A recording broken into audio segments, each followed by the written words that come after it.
Penyidik Polres Bandara Soekarno-Hatta menggelar prarekonstruksi kasus penipuan dan pelecehan rapid test di Terminal 3 Bandara Internasional Soekarno-Hatta, Tangerang, Banten. Prarekonstruksi untuk memperlancar rekonstruksi yang akan digelar dengan menghadirkan tersangka dan juga korban.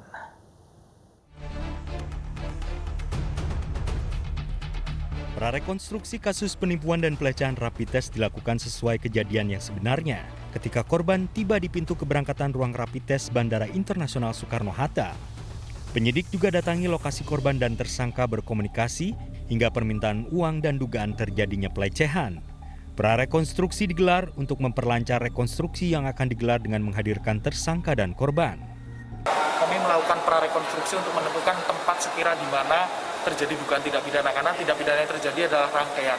Mulai dari diucapkannya kata bohong oleh tersangka di sebelah tempat kiri saya sampai dengan terjadinya dugaan pelecehan dengan sentuhan yang tidak perlu dilakukan oleh tersangka kepada korban di yang sementara tadi kita lewati. Demikian. Polisi juga sudah membuka posko pengaduan di sekitar lokasi rapid test untuk membuka kemungkinan apakah ada korban lain kasus penipuan dan pelecehan rapid test. Dari Tangerang, Banten, Hasnugara, iNews melaporkan.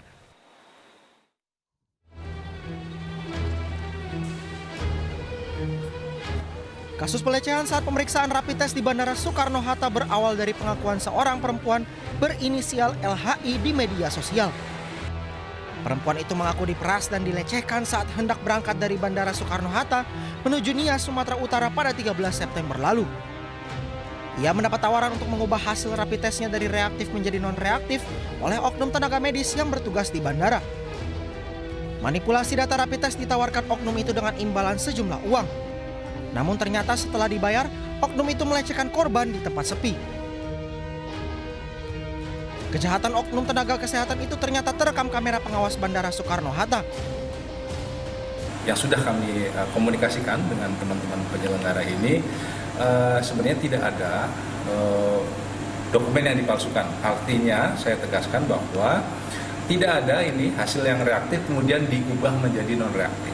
Memang sedari awal ini hasilnya sebenarnya non-reaktif, tetapi ini ada oknum yang kemudian mencari keuntungan lain, karena ini kan sebenarnya ada proses di mana hasil dibaca itu memerlukan waktu.